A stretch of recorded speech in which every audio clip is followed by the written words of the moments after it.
శ్రీకర్, కృష్ణ మల్లెపూలు హల్వా తీసుకుని మాట్లాడుకుంటూ ఉంటారు. ఇంతలో రాధాకృష్ణ ఫ్లాస్క్ పట్టుకుని వస్తాడు. ఇదేంటి ఫ్లాస్క్ తెచ్చావు అని అంటూ ఉంటే, ఇందులో ఇరానీ చాయ్ ఉంది అని చెప్పి రాధా చెప్పేసరికి, ఏంటి ఇరానీ చాయ్ ఈ టైంలోనా అని అంటూ ఉంటే, అవును, రాత్రంతా నిద్రపోకుండా ఉండాలంటే ఈ మాత్రం ఇరానీ చాయ్ ఉండాలి కదా అని అంటూ ఉంటే, ఇక శ్రీకర్ అమ్మవారి అనుగ్రహం ఎవరి మీద ఉంటుందో వాళ్ళకి సంతానం కలుగుతుంది అని చెప్పగానే ఇక కృష్ణ గదిలోకి వెళ్ళిపోతాడు. శ్రీకర్ కూడా మల్లెపూలను చూసుకుంటూ లోపలికి వెళ్ళిపోతే, నాకేం తక్కువ, నేను కూడా వెళ్ళిపోతానని రాధాకృష్ణ కూడా నవ్వుకుంటూ హుషారుగా గదిలోకి వెళ్ళిపోతాడు. అది చూసిన వేదవతి ప్రసాదరావు గదిలోకి వచ్చి, చూసారా అండి వాళ్ళు వేదవేషాలు అని చెప్పి అంటూ ఉంటే, అవును, మన ఇంటి గురించి పుస్తకం రాస్తే నా జీవితకాలం అయిపోతుందేమో అని ప్రసాదరావు అంటుంటాడు. నాకెందుకో భయంగా ఉందండి, పిల్లల కోసం వీళ్ళు ఎంత దూరం వెళ్తారో ఏమో, నేను పెట్టిన కండిషన్ ఎక్కడికి దారితీస్తుందో ఏంటో అని వేదవతి కంగారు పడిపోతూ ఉంటుంది. ఇంతలో అవని పాలు తీసుకుని అత్తయ్య అని పిలుస్తూ ఉంటే, లోపలికి రామ్మా అని చెప్పి వేదవతి అనగానే ఇక పాలను వేదవతికి ఇస్తూ ఉంటుంది. మీరు బయట జరిగిన మీ ముగ్గురు కొడుకుల గురించి ఆలోచిస్తున్నారని నాకు తెలుసు అని అవని అంటూ ఉంటుంది. అవునమ్మా, చూసారా ఎలా ప్రవర్తిస్తున్నారో, పిల్లల కోసం వాళ్ళు ఏం చేసుకుంటారో ఏమో నాకు భయంగా ఉంది అని వేదవతి ప్రసాదరావు అంటూ ఉంటారు. వాళ్ళకి ఏం కాదని అవని ధైర్యం చెప్తుంటుంది. మీరు పెట్టిన కండిషన్ వల్ల మంచి జరిగింది అత్తయ్య అని అంటూ ఉంటుంది.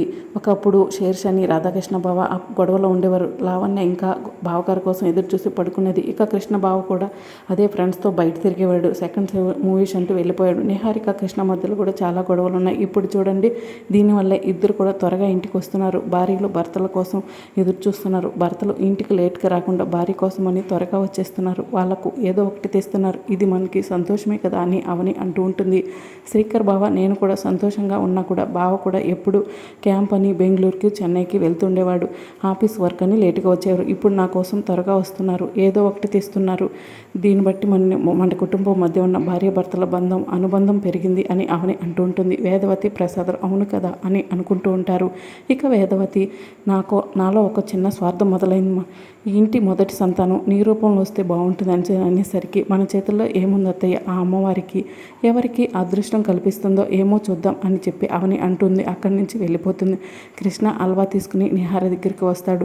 ఇక నిహారిక బోర్డు మీద నెంబర్స్ చూస్తుంటే, నువ్వేం బాధపడక బుజ్జి, ఇంకో వారం రోజులు అవని ఇంట్లోంచి వెళ్ళిపోతుంది, ఇది ముందు చిత్తులాగా ఓడిపోతుందని అంటూ ఉంటే, ఇక వెంటనే నిహారికు హల్వా పెట్టబోతూ ఉంటే, ముందు వెళ్ళి ఫ్రెష్ అయ్యరా అని నిహారిక అంటూ ఉంటుంది. ఓకే, నేను ఫ్రెష్ అయ్యి వస్తాను, ఈలోగా గది మొత్తం కూడా శోభనం గదిలా రెడీ చేయని కృష్ణబాబు వెళ్ళిపోతాడు. ఇక కృష్ణ స్నానం చేసి వచ్చేసరికి నిహారిక గదంతా రెడీ చేస్తుంది. ఇక మొదటి రాత్రిలాగా క్యాండిల్స్ పెట్టి ఫ్లవర్స్ అన్నీ కూడా పెడుతూ ఉంటుంది. ఇక కృష్ణ పట్టుపంచలో బెడ్రూమ్లో ఉంటే నిహారిక పాలు తీసుకుని అలా వస్తూ ఉంటుంది. ఇద్దరు కూడా అలా సిగ్గుపడుతూ చూస్తూ ఉంటే, ఇక ఒకరికొకరు పాలు తాగిపించుకున్న తర్వాత అలా తినిపించుకుంటూ ఇద్దరు కూడా సంతోషంగా గడుపుతూ ఉంటారు. ఇక శ్రీకర్ కూడా అవనికి ఎదురు చూస్తూ ఉంటే అవని వస్తుంది. ఏంటి ఇంత ఆలస్యం అని అంటూ ఉంటాడు. అది అత్తయ్య వాళ్ళకు పాలిచ్చి వచ్చాను అని చెప్పి అంటూ ఉంటే, రోజు ఇంత లేట్ అయితే ఎలా, నేను వచ్చేటప్పటికి ఆ పనులన్నీ కూడా ముగించుకో, ఈ టైంకి టేబుల్ మార్చుకో అని చెప్పి అంటుంటే, అలాగే అని చెప్పి సిగ్గుపడుతూ ఉంటుంది.